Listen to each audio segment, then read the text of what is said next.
We're here with Steve, and we're concerned about red-ringed Xboxes, which has been quite the issue for Microsoft since the Xbox launched in 2005. Now, there's a little bit of history here. There was some hearsay that suggested that Microsoft knew about the issue before they'd actually released the product, but that year head start from being ahead of the Sony PlayStation, it was worth it to them to get into the hearts and minds of customers, even though there was going to be $1 billion boondoggle down the road to get all these consoles repaired. But you've got an Xbox, you love it, you're out of warranty.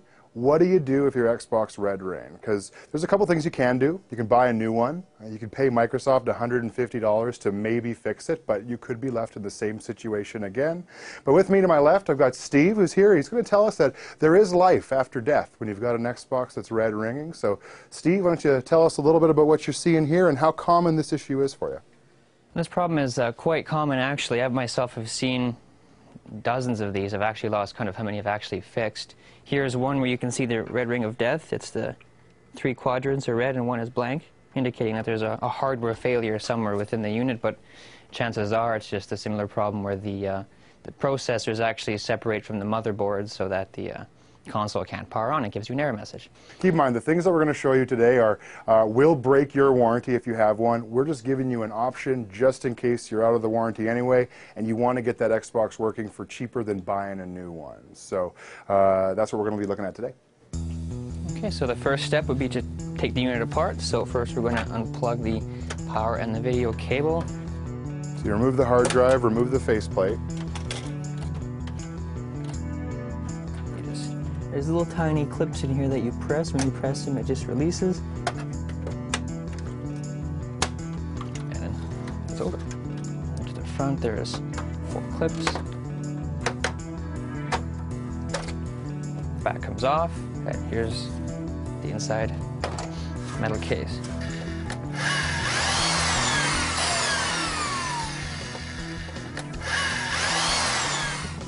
Now here's the inside of the unit. This here is the CPU. Fans are back here. Here's the drive. This just slides out.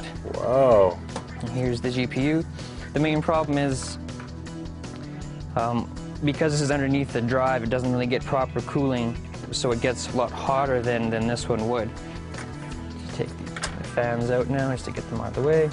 It's kind of crazy when you open it up and you see just how it's like a motherboard, a couple of heat sinks, and a drive, and that's all that's really in there. It's just like a computer. Fans out, now we flip it back over. And there's a bunch more screws that actually hold the motherboard in place. So this just comes off. That's where all the lights were. This is where the 4 quadrants were. Those 3 were lit up, that one was out. This just unclips from the motherboard. Then this slides out. And here's the bottom. These are often called X clamps. Down.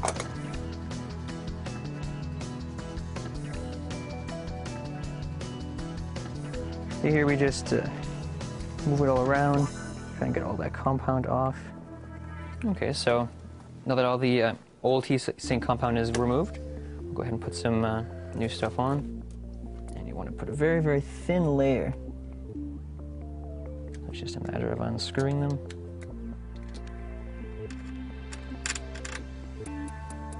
So now it's just a matter of trying to screw. Do you need a hand? Do you need a second set of hands in here? We might. This usually should go as well. It's not complete, back to the way it was. Now to test it. Now, do you have to put it all back together to test it, or do you just get a couple of the components in it? Just enough components to get it to turn on. Put that in, put the front button on. And there we are. It's back on and you have your screen. So there you have it. Now, like I said at the beginning, this is not something that we necessarily recommend because it does void your warranty. But if you are in a situation where you want to get a couple more hours of Call of Duty done and you don't want to leave your bedroom, this may be an option. Like I said, ask your parents or your significant other in case they want to use it later. But your Xbox may not be dead. It could just be in a suspended sequence and you may be able to bring it back. So thank you very much, Steve, for your time today. No problem. And the information. And with that, that's been a Level Grind special on the Red Ring of Death, or RROD.